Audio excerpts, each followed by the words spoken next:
Good afternoon. So I recorded this book review this morning. I was messing around with my settings before I did so and was trying to, improve the quality and messed around with the camera settings and tried to do something in 4K. And it was hours trying to upload this video. So I finally said the heck with it and I'm re-recording the book review. So today's book review, 8 Million Ways to Die, Lawrence Block.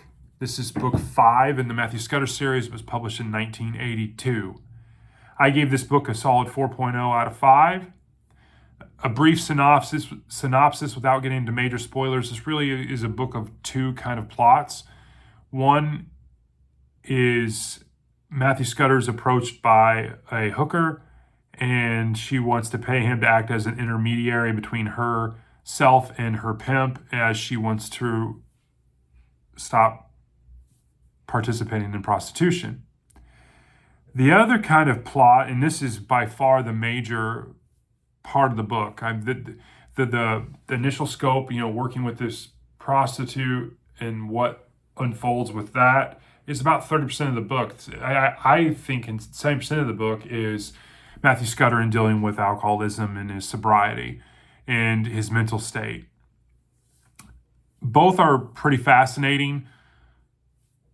Again, I think, the prostitution aspect ring, is interesting, but kind of, where we're going with this Scudder character is far more interesting to me. Now we'll kind of get into spoilers, so if you don't want spoilers, now would be the time to stop. But obviously, it starts off with Matthew Scudder and meeting with Kim, this prostitute who hires him. He's an unlicensed PI. He's a stand-up guy, has a reputation. So he approaches Chase, who is Kim's pimp, and lets her know, she wants out of this. And he has no qualms. So I was kind of scratching my head well, that's not much of a conflict.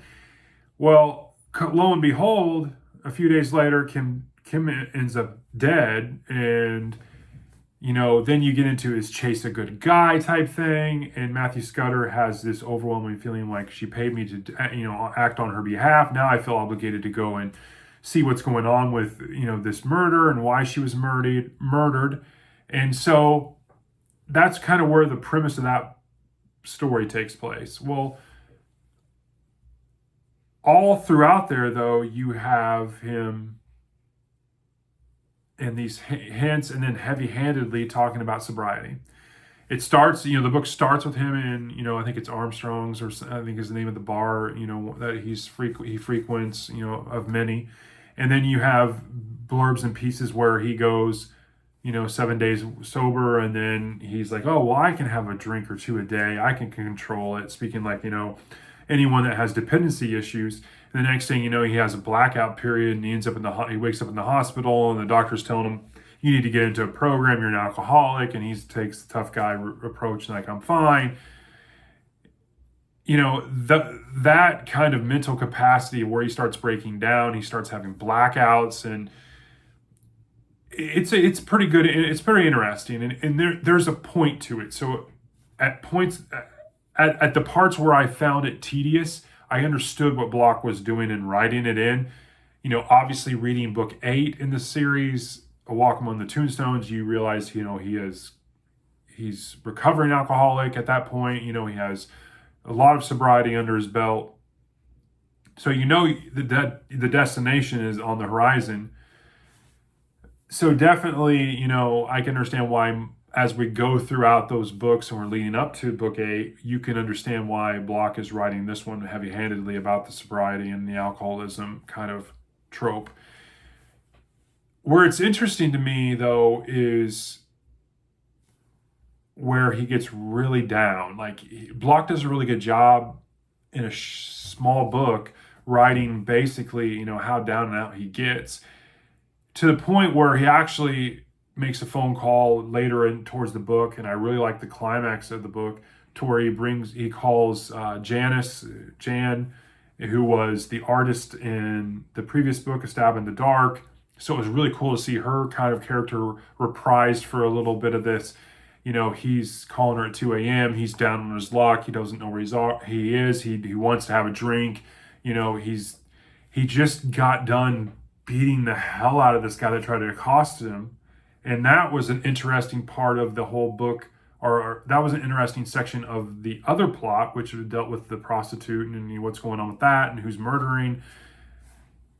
But it definitely, that piece of that plot A, was completely overshadowed by plot B, which is the introspective look at Matthew Scudder in dealing with this dependency on alcohol and trying like hell to get sobriety under his belt. As the climax of plot A kind of comes to a conclusion and then a summary, he really does a good job wrapping the book up, leaving a little bit open-ended for the next book about Scudder and his mental capacity and sobriety.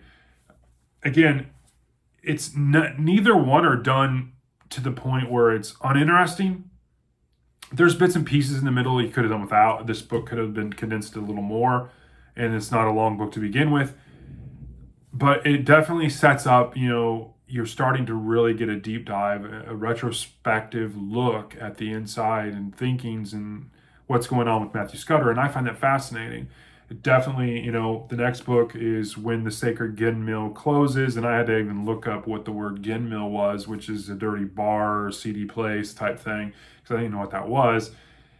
There's a lot, it leads me to believe in what's going to happen in the next book, So I'm really kind of, I'm all in on Matthew Scudder at this point.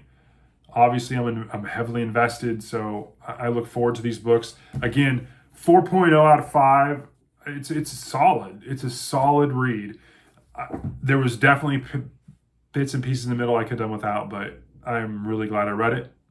I apologize. This should have been up hours ago, and I won't screw around with settings anymore. But hopefully, this will satisfy your itch for another book review. So, hope you're having a great afternoon.